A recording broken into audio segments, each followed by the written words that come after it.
Welcome back to another hour of Scotch Hour. I am Noah. And I'm Jesse. All right. Well, hopefully everyone had a great week or busy week or an interesting week from our last episode to now. I think there's a little bit elongated time there that went on since we had an early release for the Black Phone episode.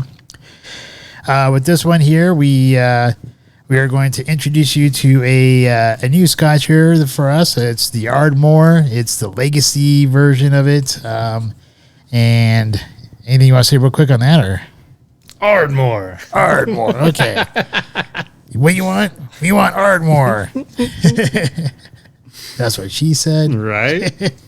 and then we went to Black Haus for our restaurant there in Parker, and then we have our shout-outs and get-it-togethers along with our Smarter Challenge being the, I know it's on Ridley Scott. Is it like the best of Ridley Scott, okay, our favorites. Okay.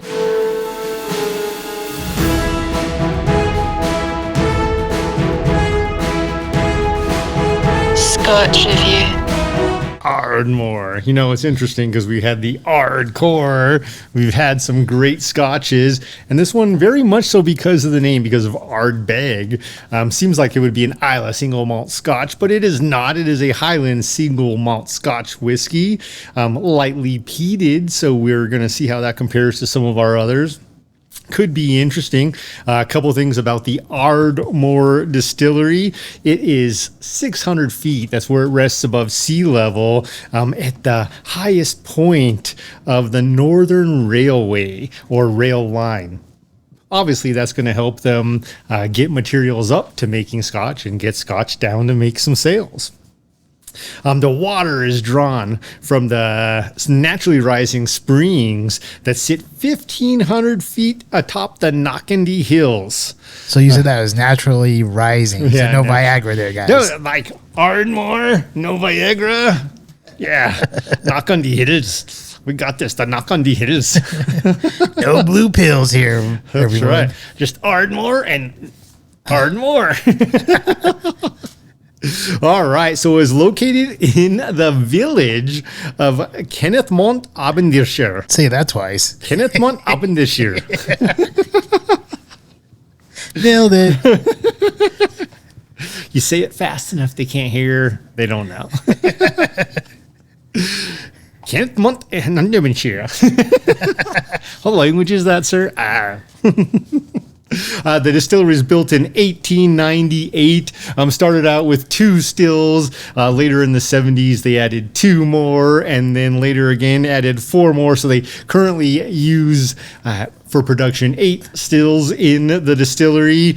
And the interesting thing to me about this one, the Legacy, is that back in 2014, they had the Ardmore Traditional Cask. So the Ardmore Traditional Cask was a 46% ABV. This one's sitting at 40, and it was not chill filtered. So using some of the older methods, and then they came out with this Legacy series or Legacy version to replace it. A lot of the connoisseurs and the real fans of the original traditional cask were not pleased with this because they do believe, and many do, that with a chill filter and also by lowering the ABV, they actually reduce some of that flavor you normally get from the malt. So you lose some of the character and some of that robust flavor. So not 1 year later in 2015, they came back with a traditional 46% ABV, non-chill filtered Ardmore called the Traditional. So this is going to be interesting, learning a little bit more about these items.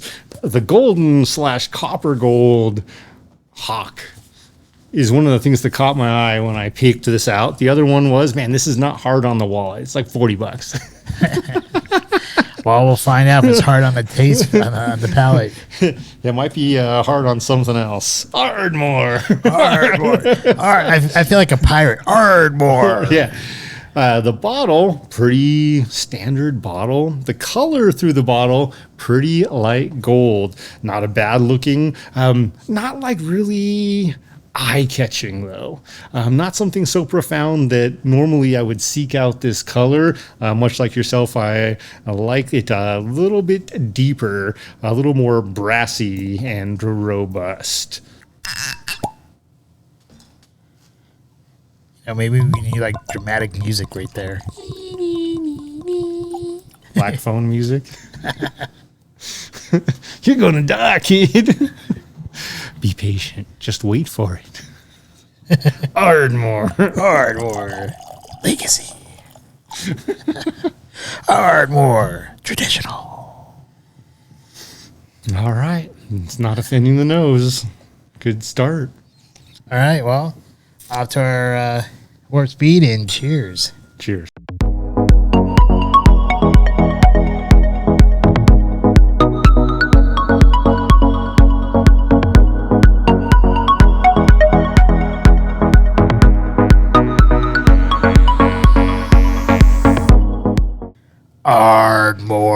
Ardmore Legacy. If Ardmore Legacy was a lady, what would she be? A baker? I don't know.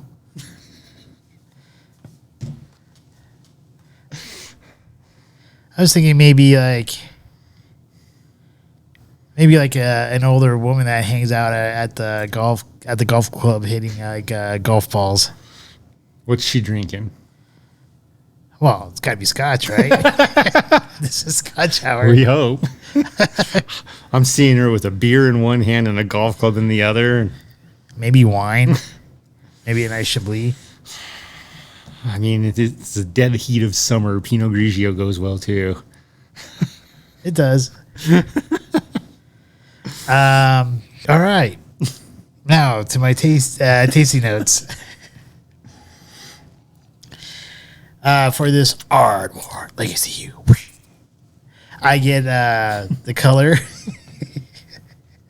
is this nice like light straw golden color, which makes it kind of easier to where you can actually see some imperfections or whatever, or the purity of the Scotch. If you're seeing like some stuff floating around and stuff like that in there. But I am actually pleasantly surprised by this particular Scotch, especially when you told me the price point's like roughly around $40 a bottle. Some of the notes I'm getting on the bouquet when I am smelling it is that I'm getting some cinnamon with honey and some vanilla.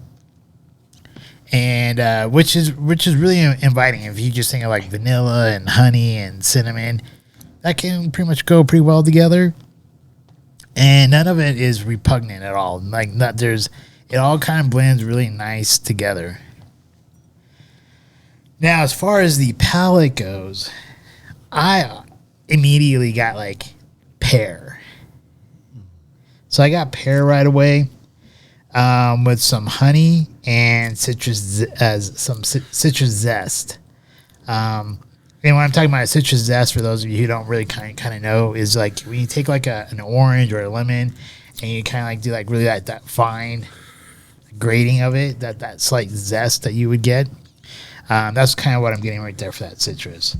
And then on my finish, this is where I'm getting like slight oak with definitely that light peat and a little bit of honey barley. But the really nice thing about this finish here is after all that kind of like dissipates, you just get this nice hint of lingering cinnamon. Mm-hmm. And it almost kind of made me think of a little bit about childhood and chewing on Big Red cinnamon gum. Oh, there you go. I mean, the Big Red cinnamon gum actually probably have a little bit more flavor, but after you chew on it for a little while, it kind of loses like that huge cinnamon, like bold flavor, and it kind of mellows out. And that's that mild out cinnamon that I kind of get in that lingering sense. Man, I get a lot of the same hints as you. This is actually a great surprise. It is a pleasant surprise. Definitely light gold on the color. I don't expect so much flavor when I see such a light and gold Scotch such as this. For me, on the nose, it's again a surprise. It's that creamy smell of vanilla cream with some cinnamon and a little bit of toffee. I don't taste the toffee so much, but I smell it. On the nose, it's there. And then I think that toffee, once you get to the palate, blends in with that creamy vanilla, and it's exciting. Another thing that reminds me of childhood is all these great candies I used to eat. It reminds me of toffee candy, but it's rich and it's creamy. And then, to your point, the cinnamon kicks in, and the cinnamon is not offensive at all, but it is robust at the same time. It's letting you know it's there. You can't deny it, but it's not so unpleasant. It's not like the beginning of that big red cinnamon bubblegum where it's burning your mouth at all. The 40% ABV, not offensive at all. And then also there's this hint of honey. For me, when it goes to that finish, that's when I'm really getting this full-bodied, creamy vanilla with just a little bit of honey. And the oak comes out in its dry, the dry body. It's not a super sweet. Unlike at the beginning of the palate, it's really silky. Towards the end, it's definitely dry. And then, much like yourself, I absolutely love this lingering, mild cinnamon finish. That mild cinnamon finish does add a really nice touch to it. And this is definitely one which I wouldn't be afraid to take it around and sharing it, go to like a barbecue at a friend's house or, poker night or something like that. This is one, I think the price point is well enough to where you would feel okay and comfortable sharing it with someone, especially if they don't enjoy Scotch and they will do shooters with it or something goofy like that. You wouldn't be totally offended by it. Which, I might still be a little bit offended if someone did that, but, it's, it's one that I wouldn't, be as upset about. And I think it's, at the same time, it's very light drinking and easier to probably drink on a warmer day. For sure. So how about you? Would you take it and share it? Man, I would definitely take this and share it. I'd take this to any number of events. Poker night, again, man. If I'm playing poker, I'm probably wearing a jacket, maybe a tie. Usually not. Usually just a jacket and a V-neck.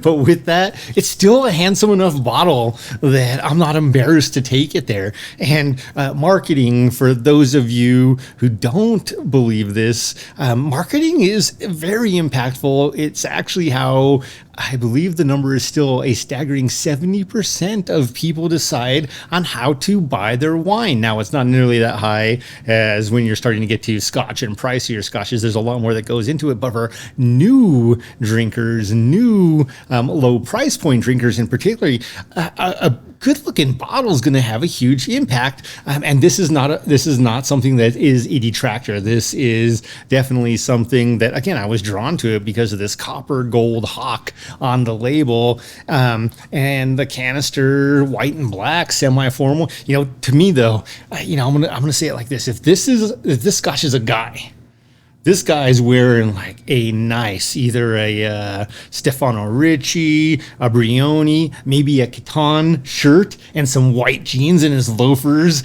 out on a patio with everyone that is probably drinking wine. He's sipping his Scotch, maybe smoking a cigar, and we're talking about on this patio where he's probably overlooking, from his Italian villa, the ocean or a golf course. It is a classy Scotch, and it's got this great flavor that makes me want to appreciate summer, not that I don't always want to wear white jeans, by the way. I wear them quite frequently and I look good, damn it, yacht club status. But that's this Scotch for me. It's not a Dalmore 25 where you're spending $1,500+ a bottle.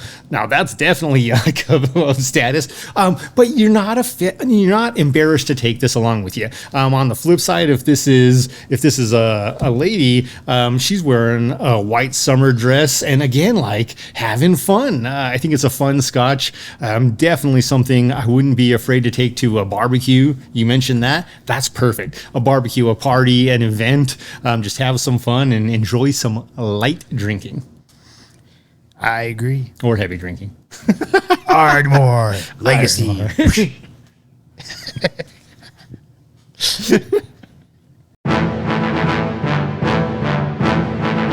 It's time for our shoutouts. I've got one important shout out to me for this past week, and that is with Charles Leclerc winning the Austrian Grand Prix right after and shortly after his teammate Carlos Sainz had an engine failure, and Charles Leclerc himself had to nurse his car to the finish line with Verstappen on his tail, not letting up. Good drive, Verstappen. But way to go.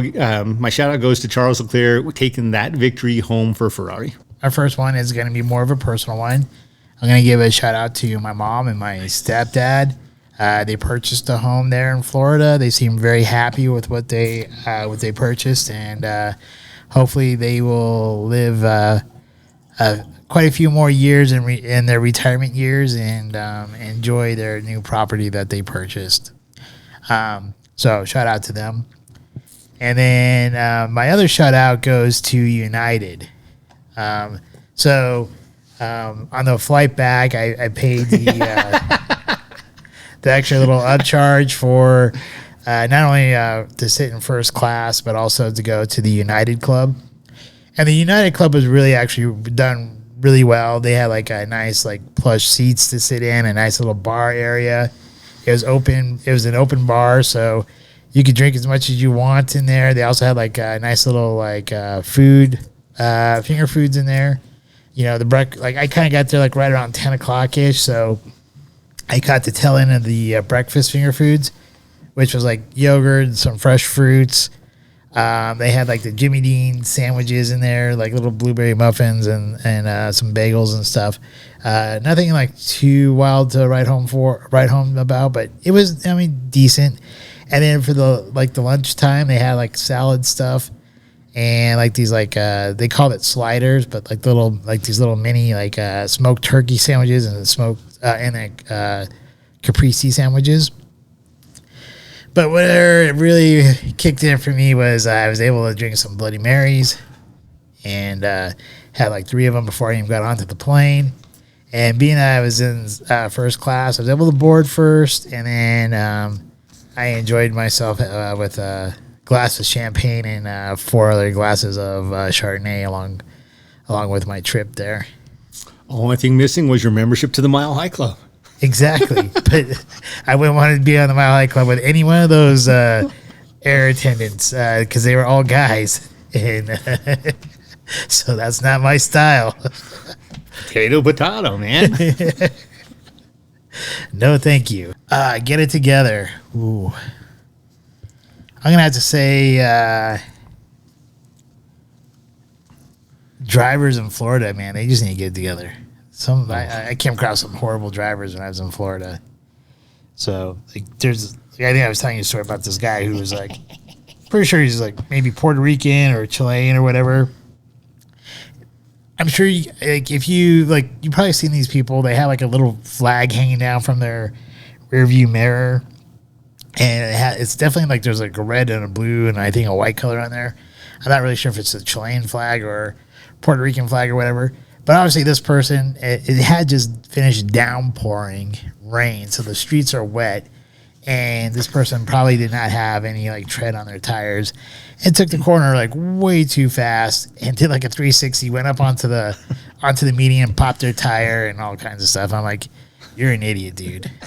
Get it together. Come on, man. You're just pushing the limits. He had just seen Charles Leclerc win. He's like, I can do that. No, you can't. No. Charles Leclerc spun around and kept on going. I didn't tell you this either. In Missouri, like pretty close to St. Louis, It might have actually been in St. Louis. There's this guy driving the freaking truck, and in order for him to keep his like driver's side door closed, he had to have his arm outside the door and hold the door closed. Some real redneck shit there. I mean, I don't understand why you have to hold the door closed if physics are working and the wind's pushing it closed as long as you're driving. There's something else going on there. Like something's trying to escape down low. That's another version of Black Phone. Mr. Hill, please write a book about that and turn it into a movie. All right, how about you? Oh man, my get it together goes to the many news companies that aren't just staying a course. They aren't choosing what's really something that should educate American citizens on. So 1 month it's the war on Ukraine. Have you heard anything about that in like a month? Not really. We gave them $1 billion and a bunch of weapons, a bunch of our own weapons. And since then, we haven't heard anything. It's like, all right, good luck. I still question how in the world we think we're going to win and save Ukraine against Russia when we ran like an animal with a tail between our legs from Afghanistan. What is the thought process here? It's not going to happen. And just really stay the course. You know, like all of a sudden nobody's talking about baby formula. That shortage is still real. It's still out there. Well, it was hot for a month and now we need to move on to something else. So, and then, you know, I guess I would throw one other one out there. And I think this is where they're actually trying to get it together. The Dems, it looks like about 70% of them are worried about Biden trying to run for president again because, oh my goodness, he's ruining it hard. He's doing some damage to that political party beyond his own realm. It's unbelievable. I think they did their own damage by voting for shitty policies. I mean, I agree. I don't disagree, but I think it's to the next level where they were like, wow, we didn't see that coming. Like, really? I remember studying economics at Colorado School of Mines in 1993, and the first thing you and I actually had a conversation about, Noah was going to CU Boulder right down the road, was, all right, so do people understand that if everyone's making a ton of money, then all of a sudden the rich aren't elite and everything skyrockets in price?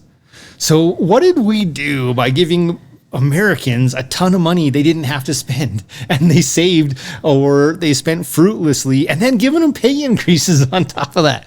Now there's inflation, coupled with gas prices doubling. So the destination charge on everything, just from a fuel standpoint, has doubled. Then there's the materials involved, which have all, on many cases, doubled in cost. So now that's doubled. Now we're paying the truck drivers on average 30% more most of these guys are making. That's awesome. So that means that destination charge also went up that 30%. Yeah, prices are going to hurt. But yeah, just really what I would like for the news to do is actually be educational once again. Like, not keep the entertainment out of it. I don't want to watch the news for a soap opera. That is not news to me. Show me some facts. I'm running on the treadmill. I want to see something that is actually making me think, not something where I'm like, yeah, that was news. Just like the biolabs when Russia first invaded Ukraine, everyone tried to hide it. Now it's just common knowledge, but it's old news. Economics. Oh, yeah. We started talking about that. Like when we were studying it back in 1993, we were 3 years old. I was going to school mines. He's going to CU Boulder. Anyways, with economics, right? People don't seem to understand anytime that you raise the minimum wage or you have a minimum wage or you talk about a living wage. Living wages is pretty important. The very people that you are trying to help are ultimately going to be the very people that you end up hurting and pushing out of the workforce. Unless it's done right. There might be other ways to make it right, but the way this last round was done was terrible. There might be inflation. What? 9.1%? Yeah, I'd call that inflation. Yeah, if you go look into Mises.org, which is all about Austrian economics, you'll find multiple articles written about how minimum wage and living wages actually are very detrimental to any economy, and not once has it ever really helped. And you just got to look at the numbers, and they write it in a very easy way for people who are not economists to understand it. So my get together is go educate yourself and learn about economics. Just the basics, start there. Supply and demand honestly actually does cover the model of supply and demand, actually explains what happens when you've got one golf course, 100 memberships, 1 million people, and all of a sudden everyone can afford the membership. Right. And then you start, when you have that, then you start losing utilizations, right? The utils. Right. The best way I ever heard about utils, when you have like one alcoholic drink, you get a high return, right? So that's a high util. You get another drink. Ardmore. You get a second drink, right? You still get a high util, right? A high rate of return. But the more you drink, the less value you get out of it. So the utils start to decrease. And then if you drink too much and you go puke, now all of a sudden you have negative utils. That's one way to look at it. The way when I studied it, my teacher explained it was satiation points. So that first cold beer tastes so good. 32 ounces never went down so easy. That second cold beer, not as good. Not as good. It's just like that giant bucket of popcorn in movie theaters. They do that on purpose because if they made it half the size, you'd go back and refill and you'd still be getting as much popcorn, but now you're taking up extra time, materials, because they'll give you a new bucket. But by giving you that one giant bucket, you never come back. The only way you come back is if you went to the theater, you divvied it up amongst your 20 friends, and you're like, I ate my whole bucket of popcorn. Satiation points. I wish they would actually have like small like popcorn bags now for like single people who are not going to go back multiple times. But then what happens is you're not satiated. So it's literally the opposite end of the study. It's just like you wanted that 32 ounce cold beer, but you only get an ounce. That 1 ounce is so amazing that you actually end up resenting the experience because you didn't get enough until you get satiated. And then if anything, it's like, oh man, that was more than I can eat, but damn, it was good. Even though at the point, like you eat so much, you feel disgusting. Yeah, that's not what I want. I'm now forced to buy the freaking stupid like children's pack at a movie theater so that way I can get a small popcorn. And I'd rather have them just like bring back the cameos for people and not have it just for students because that's just a little bit larger. And that's all I need. I don't need like a big, huge bucket. It's just me. It's not me and a wife or a girlfriend or like 5 kids or any stupid shit like that. It's just me. I just want a small bag of popcorn. I'm on the opposite side. I like to oversatiate. I'm like Samuel Jackson's character and the other guys where I'm like, all the sex we have to have that we don't want to. I'm just talking about popcorn here. I'm talking about life. Time to Ardmore. Legacy. Swear to God, something's flying around in here. I think it's Flash. Flash. Savior of the universe.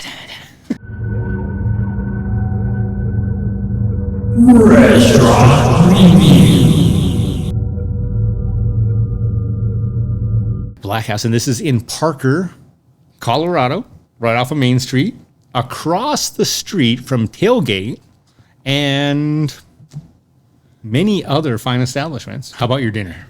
I've been to Black House a couple times before. I went there on a Sunday one time, got their brunch, and I thought their food was really good. And then I went to the wine tasting, which I brought up in my shout outs a couple weeks ago.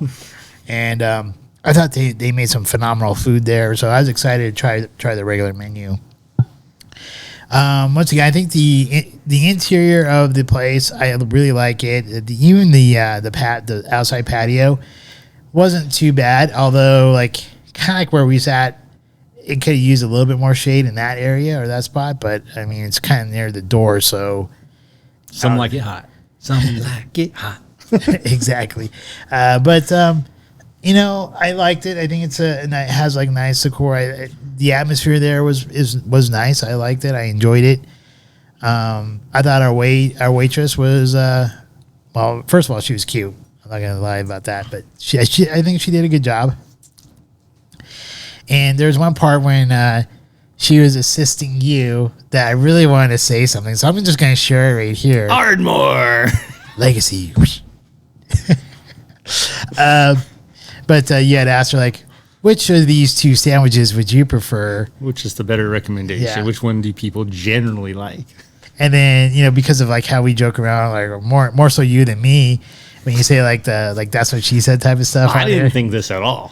But she's like, oh, that's a hard one. I'm like, oh my God, she just sets it up right there. That's a hard one. And I'm like, I still want to say like, that's what she said or something, or, something like but I didn't, I restrained myself, but I really wanted to say that. Any case, I did get the Parker, which you have the choice of either chicken or a hamburger, and it came with bacon and ranch, and it was actually a pretty well done burger. I went with the burger, and I had some like fries. Their fries were decent. The one thing that kind of caught me by surprise there was the beer. The beer was good. I mean, I had Samuel Adams Summer Ale. Tasted good, but I wasn't expecting my pints of beer to be $9 each. Thank God money's no object on Scotch Hour. I was expecting somewhere right around the $5 range, not like $10 range. So when I got my bill, I was a little bit surprised, mostly because I wasn't expecting the beer to be $10 a glass. That slapped. Overall, like I think the inside, like the atmosphere and the way the decor is on the inside, I'll give it like an 8 on that. Their food, I'll give it an 8, and I'll give even the wait staff an 8. I think you take a first date there. I think you can meet people there. Although if you want to have a few drinks, you just might want to be kind of prepared for like $10 draft beers. And that's only the 16-ounce ones. But overall, I'll give it like an 8. Oh, man. So I have not been to Black House before in Parker, Colorado. For me, it was a fun experience. Now, I don't mind the heat. And I also wasn't sitting in the sun when we first sat down, so I didn't have the full heat outside on the patio. I think it was right around 90 degrees outside. And mind you, I just spent a week in Florida, so I didn't really want to sit in heat and sweat too much. For me, it was good. I was in the shade. 90 degrees didn't bother me. They did bring out that $9 16-ounce IPA. The IPA was great. The beer was cold. It was satiating. It was also, as mentioned, the price of a 6-pack of beer. So with that, I went with the steak sandwich because it was a hard choice, but I had to make one. So I went with the steak sandwich, medium rare. There you go. The steak sandwich, medium rare. Now they have caramel onion, some blue cheese on here. This sandwich was delicious. $18. I'm cool with that. Like, that was fine. What I was surprised about afterwards was the $18 for 2 small beers. But $18 for the sandwich. The sandwich was delicious. Would I go back for that sandwich? Absolutely. It was great. The fries, to me, I'm not normally one who wants that great big thick cut potato fry, but these were actually well cooked, properly crispy, and in my case, perfectly salted. All they needed was just that teeny bit of ketchup, and delicious. So for me, would I take a first date there? Yeah. It's not trendy, or I would say happening. If you want that, you're going across the street.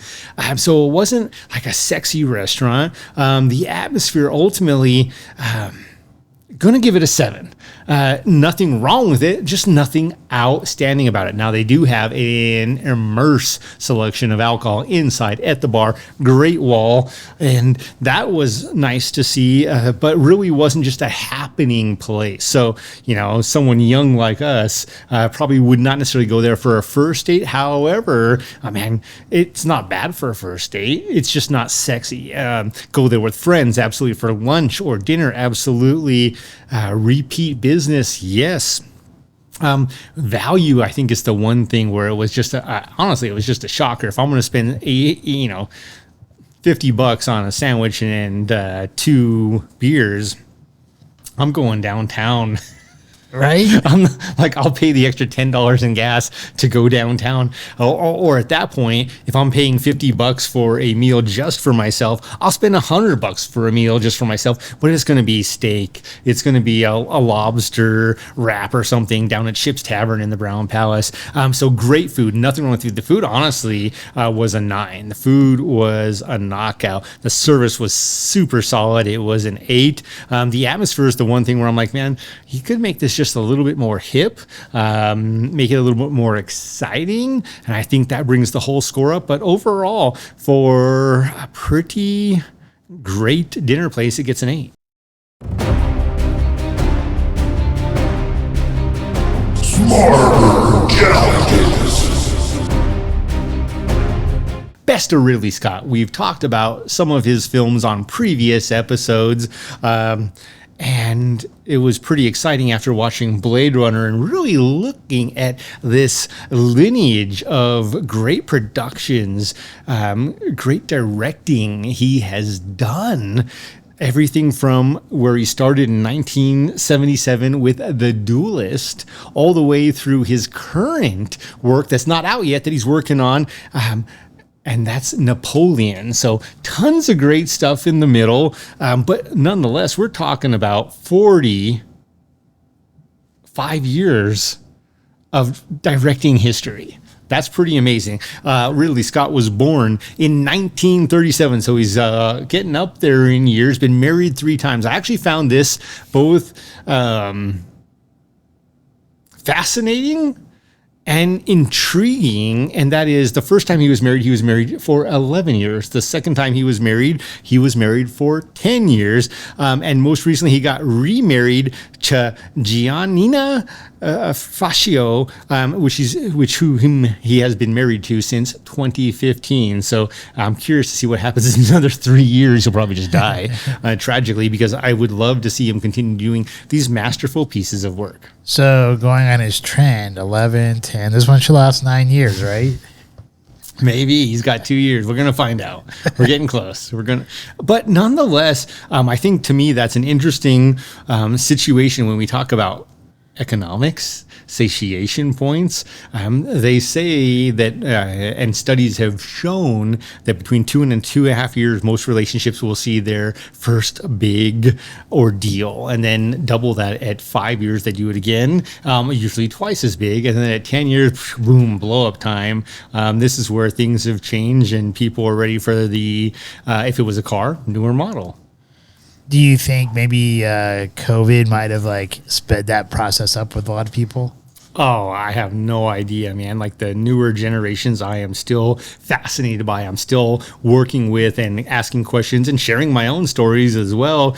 Although they're not always as interested in hearing my stories as I am theirs, just because their actions will continue to drive the world amongst us. All right. So what? I guess how do you want to break this down? I mean, let's do it this way. I'm going to read you guys a quick list of his 20 plus films that he has done. Really, there's none of these that I don't think were at least a great movie, if not outstanding. So 1977, The Duelist. Actually, very much so historically based. Then we get to 1979. One of my top 5, Alien. Alien. Oh, man. Alien's a great movie. Groundbreaking, cinema changing. And we even talked about this before on an earlier episode with the H.P. Lovecraft, but that there's influence there with Alien, and then also with Geiger. Is that the artist's name that drew the aliens? Aliens, yes. 1982. So we're talking 3 years after that. Another one of my favorites, Blade Runner. Yep. Now, this is amazing because that's 40 years ago. And if you watch it today, man, it is definitely aged. It is not modern at all. And there's some movies that have stayed more current with age, much better than Blade Runner did, but still dynamite. 1985, Legend, also one of my top 5, with Tom Cruise. I don't remember that one that well.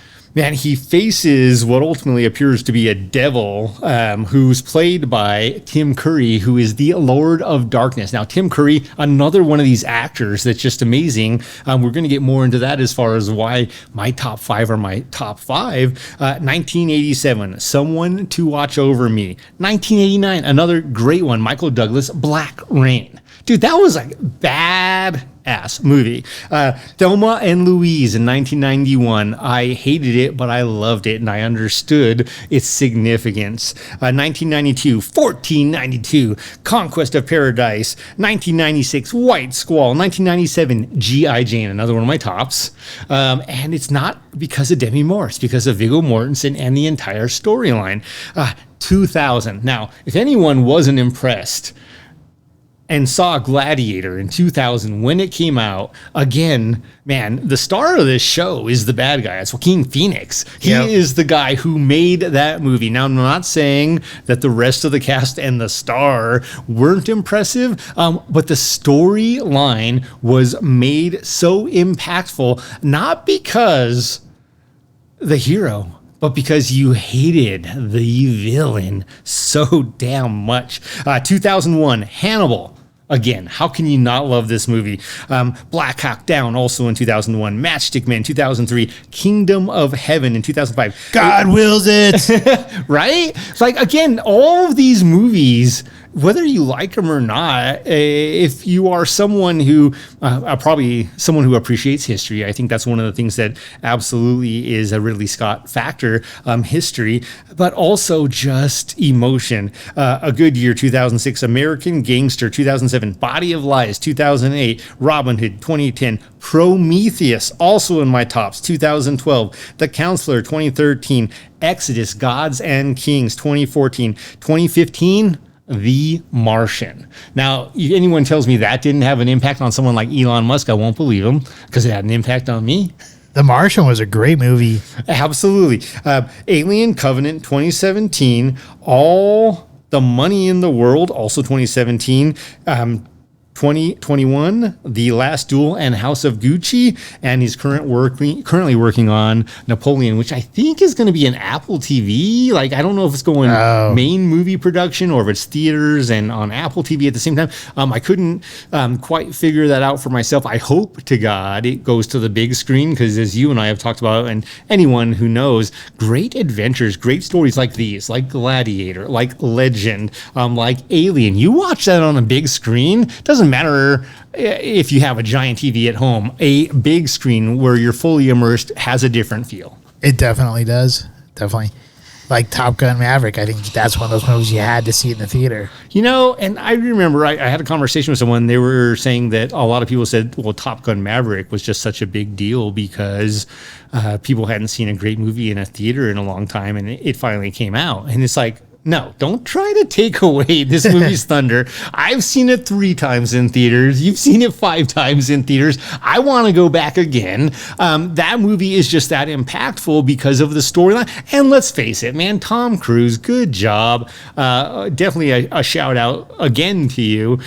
You won. Like, you could die tomorrow, and I would hope that your family will always appreciate the life you lived. And one of the things that's so funny, I saw an interview with him, and they're like, how many licenses do you have? He's like, well, I've got my regular pilot's license, my jet license, my regular automobile license, my commercial license. He's like, I've got a real estate license. And of course, that's just where it starts to get funny, but it's also real. It's someone who probably just was like, yeah, I might as well like learn something new. Because, man, if you think about it from a directing, writing, or even acting standpoint, I'll bet there's a lot you could learn from having to go through the steps of a real estate license, maybe at a point when you were going to play an act like in The Firm as a lawyer. Right. There are so many different things.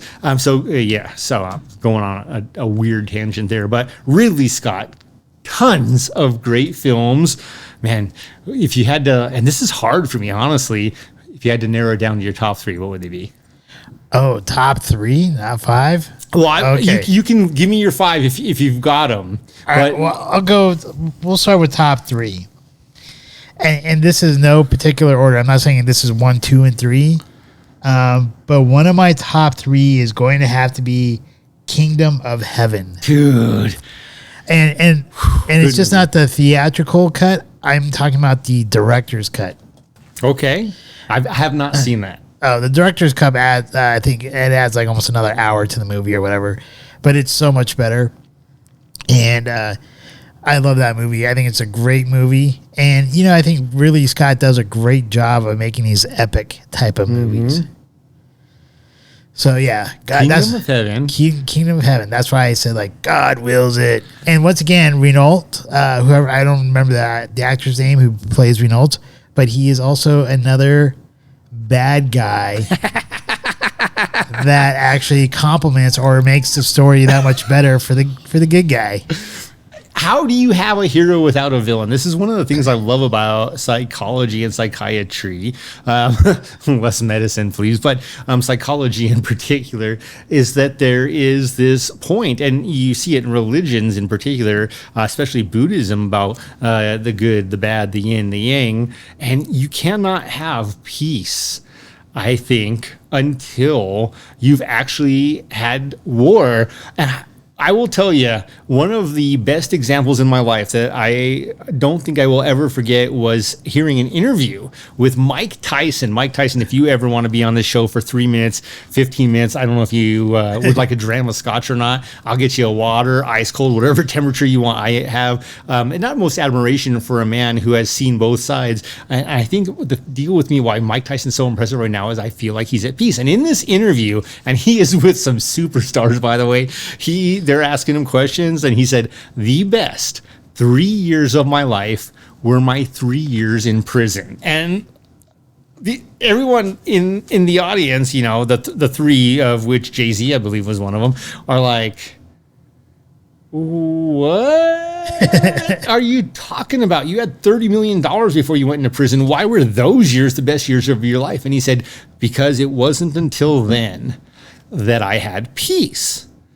And once you have peace and you realize everything else, like money doesn't matter. And they were telling him, oh, yo, man, like you have millions now, like you're rich again. What are you talking about? He's like, money, if you've ever had money, you know the money didn't make you happy. And it's this piece where I think Mike Tyson really did find peace. But this guy went to war. There was, at least in my lifetime, man, that's hard because Mayweather is an amazing boxer. But in my lifetime, there was no one who went to war like Mike Tyson did in the ring. Fury would be the next closest. But I think Fury has a soul, whereas like you questioned whether or not Mike Tyson had a soul going in the ring 30, 40 years ago. Who else bit another guy's ear off? It's just, it is real. But it's this thing where you're talking about the good and the bad, and the bad guys have to be perfect for these movies. And I think that's where your point that you were going after in the Kingdom of Heaven is that the bad guy makes the good guy. And it's so true. That's a great movie. So the next one after that, I'm going to say is Gladiator. All right. Another one where you have a good bad guy to match with a good guy. And that's another big epic movie as well. Yeah, you can't get much bigger than that, like literally. Now, the next one after that, it's pretty hard because there's like a lot of them here that I do like. And, man. So number 3 out of my top 3, and once again, these are no order whatsoever. I am probably, and this is really tough for me. I think I might go with Black Hawk Down. And all right, I like with Blade Runner. I love that movie. And it doesn't really, like you said, it doesn't really hold up that much with time. But I think the story is great, and I love like the replicants and some of the other spinoffs that have come off of it in the second movie and everything like that, which kind of adds to the storyline. And then Alien, that just created Alien when it first came out, that was a great movie. And it created a nice series which goes, into Prometheus and Alien Covenant, which those are both good movies as well. But to me, with Black Hawk Down, there's like some sort of like great rewatchability to that movie. Like I could literally watch that movie almost every day. Really? Yeah, I really enjoy that movie a lot.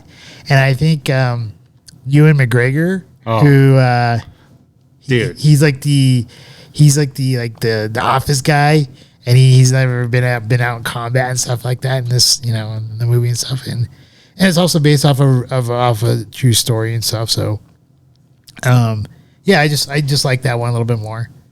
As far as like, because I can watch that one all the time. Like Blade Runner, I can't watch that one every day. Alien, I can't watch that one every day.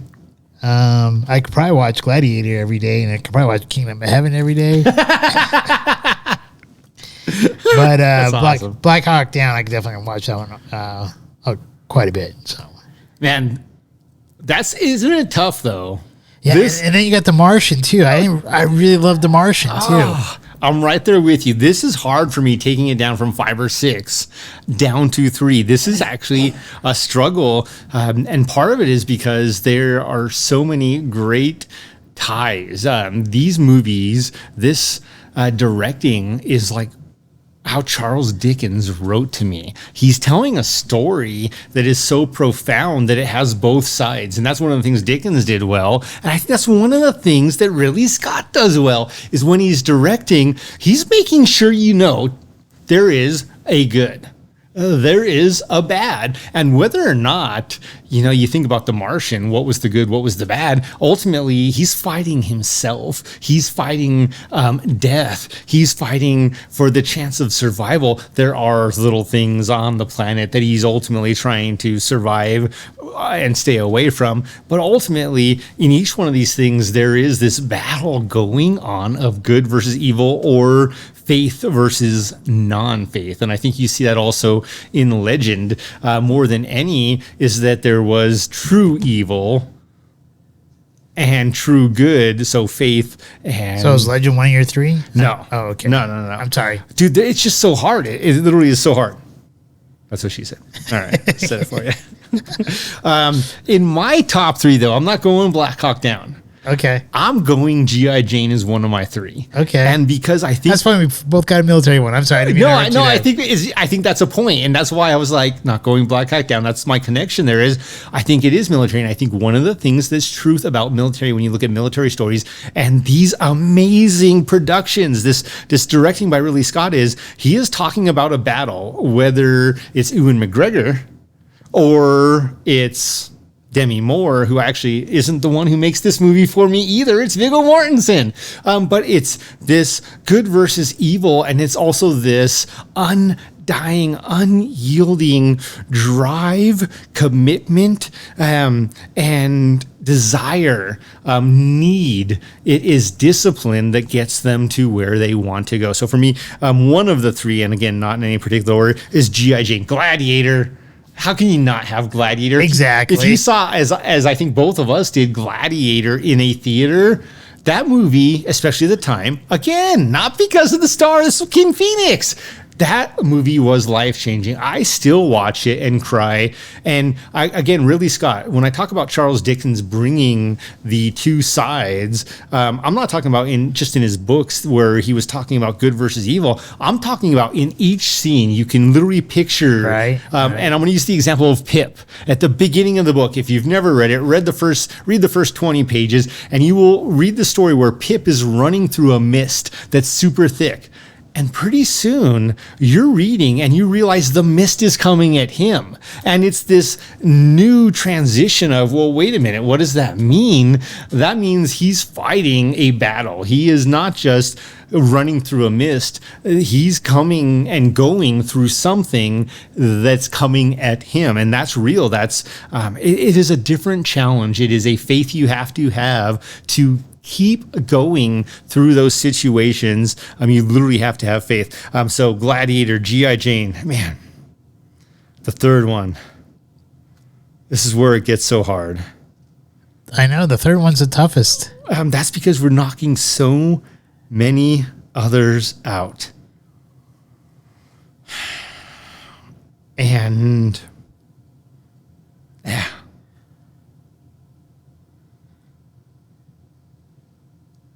I'm actually going to go with Hannibal. Ooh, okay.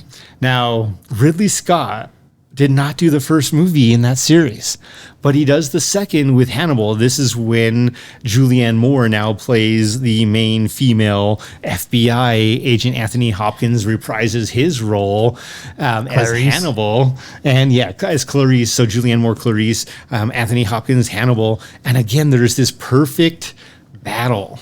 Is that the one where he's like in Rome and stuff like that? Yeah, baby, where he eats Oh, yeah.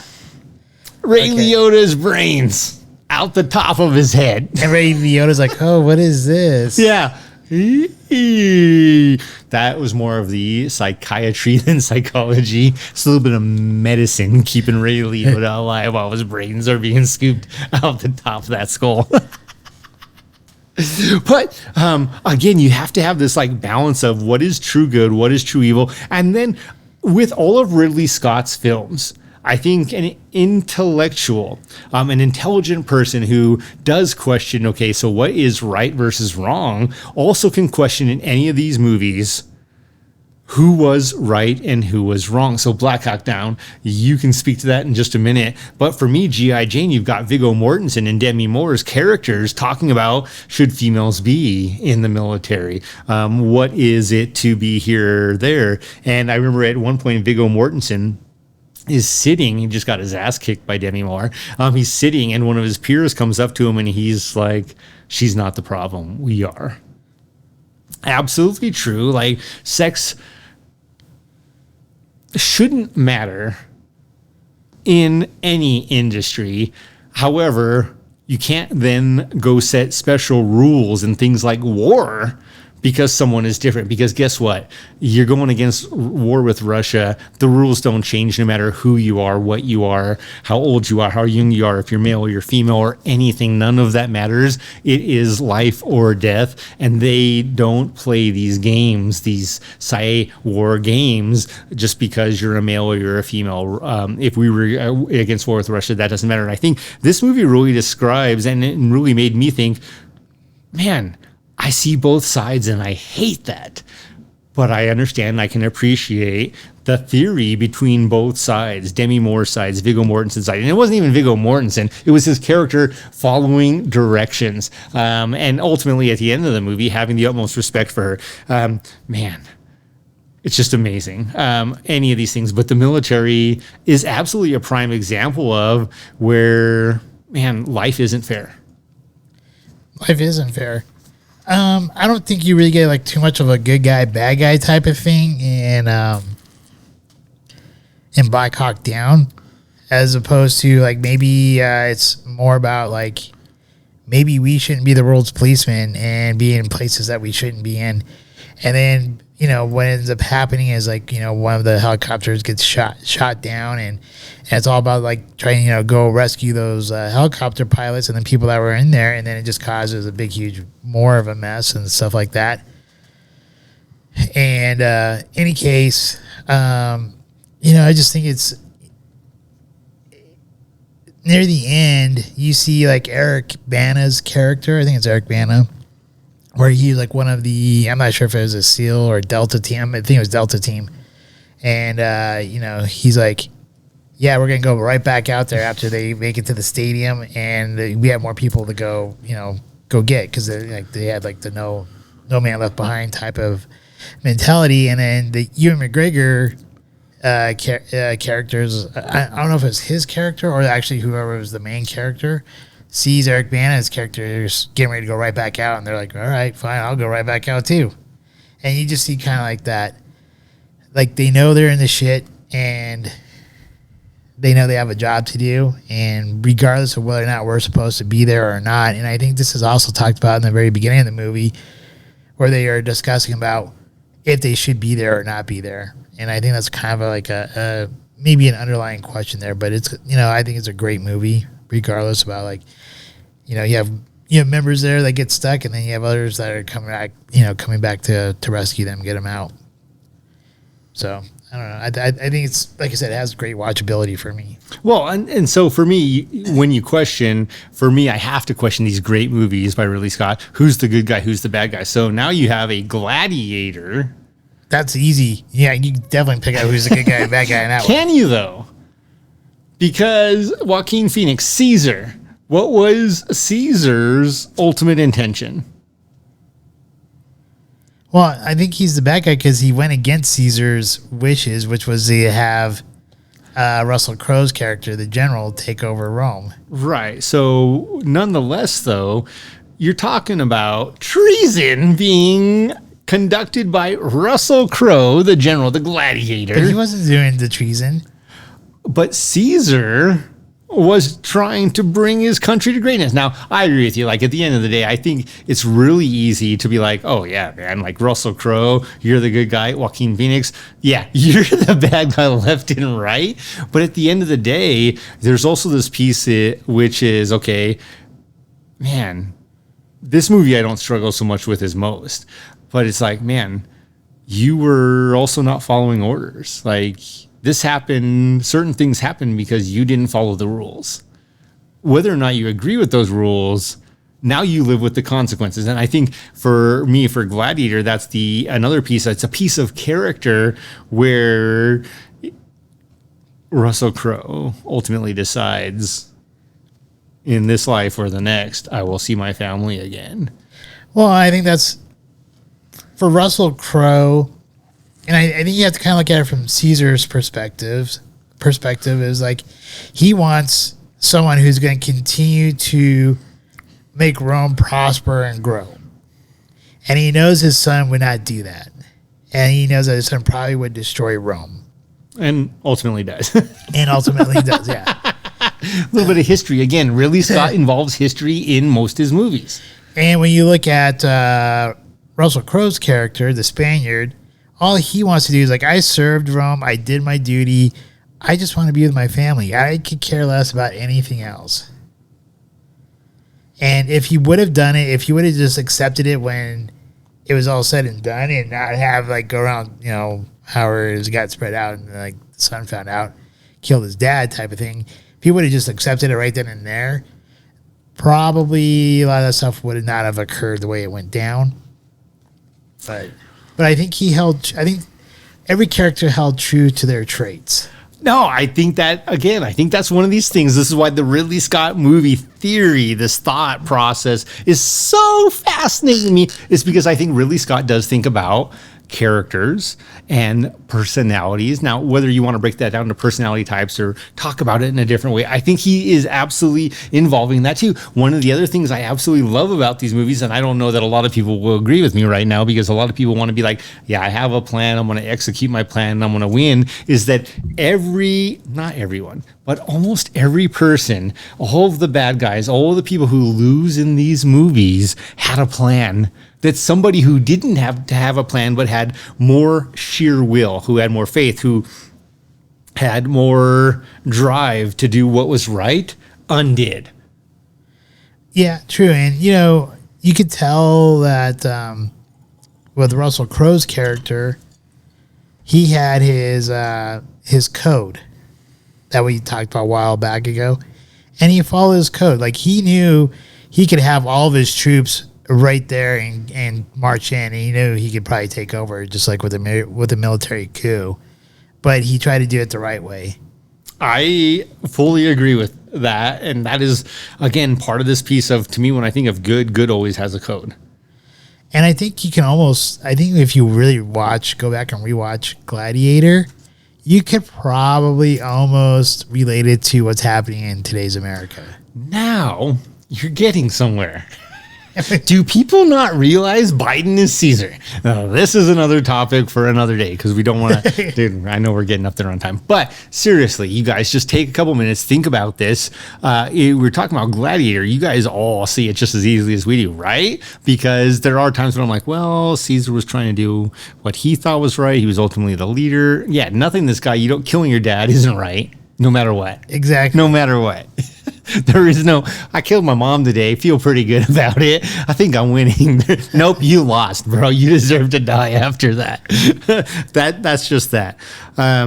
So as we're going through this list, we've talked about G.I. Jane for me, Gladiator for me, my third one, Hannibal. And I think this is, again, this tryst, this romantic play. And I think there is something sexy about the trysts that happen in all of these movies, the good and the bad, whether it's Caesar's sister and the Spaniard. So Russell Crowe, and man, was that, what was her name in The Gladiator, the actress? She's gorgeous. I don't know the actress's name. She ultimately goes on to do many great movies, but there's this tryst there, and you see it in G.I. Jane, where even though they're literally beating the shit out of each other, you got Demi Moore and Viggo Mortensen sitting there, and there is still this sexual tension. Now, for those of you who don't understand sexual tension, do a little studying. It's actually very interesting because there can be zero sex ever and still a ton of sexual tension. That is real. And then for me in Hannibal, it's no different. There is this piece where I think Clarice, Julianne Moore's character, is absolutely respected by Hannibal and vice versa. Now, the respects are different. Hannibal looks at Julianne Moore and I think truly sees her as someone that is dangerous, and that he appreciates that. And when I say dangerous, it's not that just that she can kill him, but she can change the world. And when she looks at Hannibal, she also sees someone who's dangerous, but not in the same level of respect. Just someone she needs to be worried about that he doesn't kill her before she captures him. So, and I think you see some of the same similarities in Kingdom of Heaven. Dude. Because you have Balin, who is the main character, and Eva Green is the queen, or like Casino Royale. Yeah, or the soon-to-be queen after the prince dies, and she's currently married to Renault, who is the crazy Templar who wants to go and like kill off all the Arabs and create war and stuff like that. And the prince and Eva Green both approach Balin saying, will you marry my sister, become the king, and, continue to make things great? But, Balin has his code of ethics. And he doesn't marry. He had to live with the consequences. The war breaks out because Renault goes and attacks the Rosy Arabs. Palms, those were his consequences. No. And then from there, he ends up defending the Jerusalem from the Arabs. And there's some other really great like little minor stories that are in there too, because like there's like the whole reason why he went out to Jerusalem is to have his sins forgiven for his wife. She died.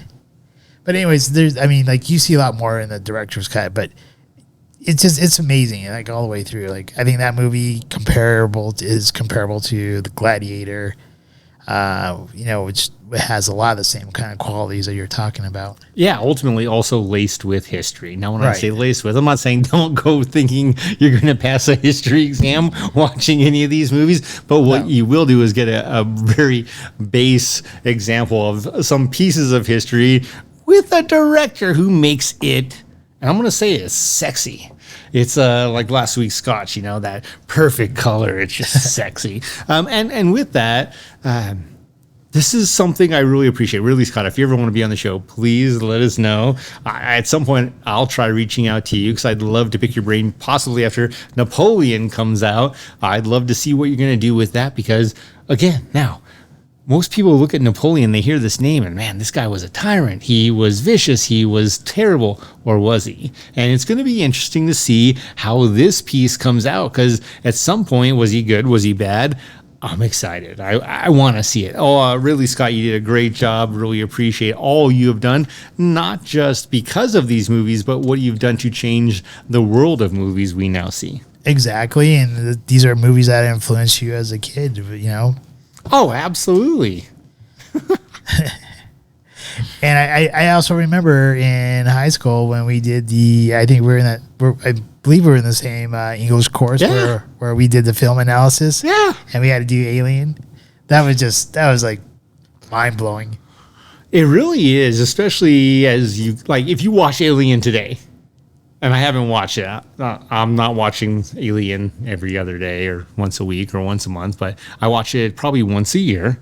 And when I watch Alien, I'm like, man, damn, this movie's outdated. But you gotta remember, this is 1979. This movie came out 43 years ago. Yeah, if you're just watching it in that sense, but like I think some of the analysis that we did in that class, I think that's kind of timeless. Oh, for sure. It'll never go away. And also, let's just face it, we're sitting there talking in the class and people are like, aliens aren't real. And here we are in 2022 after presidents of multiple nations have come out and be like, yeah, we're using alien technology. Take that as you will.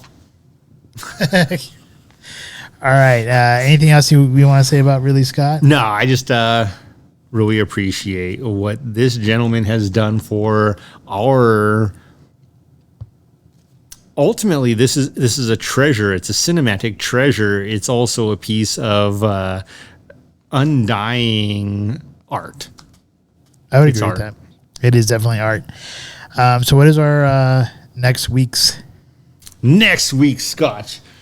Noah has selected for us the 12-year Loch Lomond. That may not be pronounced right. We'll do some research before the next episode. 12-year single malt Scotch, non-chill filtered. Again, the more I'm learning about this, 72 Scotches in, we're still learning. That's great. It's not that I didn't know that because I always tasted that, but I didn't understand the science as much as I probably should have. So this will be a fantastic treasure next week.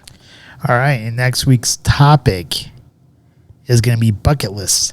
Ooh, the bucket list. Yeah, so I guess maybe maybe like have somewhere between like 5 to 10 items on your bucket list and explain like why you want to do those things. Dude, right down to the science of what we talked about with the Ardmore, by the way. Ardmore Legacy. I will have 10 things on my bucket list, at least. 46% alcohol, non-chill filtered. Excited right here, right now. Ardmore for Legacy. the Loch Lomond. All right. One thing I want to remind all of our viewers is please drink responsibly. Give us feedback. What do you like? What do you not like? What do you want to see? Really, that's kind of important to me is like, what do you really want to see? Make this fun for you. And with that, I'm going to pass it on to Noah. All right. So thank you once again for all of our listeners on the Audible type channels there. And then also thank you to all the viewers on YouTube and Rumble. If you do want to become a Patron member, if you do look in the description down below, it'd be the very first link for the Podbean Patron. And you can be a member as low as $1. And we do use that money to help out with our podcast and also rent movie theaters or do other events. All right. So thank you very much once again, everyone, for watching us and listening to us. We hope you have a wonderful week and Scotch fan. Cheers. We hope you enjoyed this evening's episode of Scotch Hour. If you did, please like, share, and subscribe. Also, if you have not done so already, please become a patron member with memberships starting as low as $1 a month. Thank you, and hopefully you have a wonderful evening.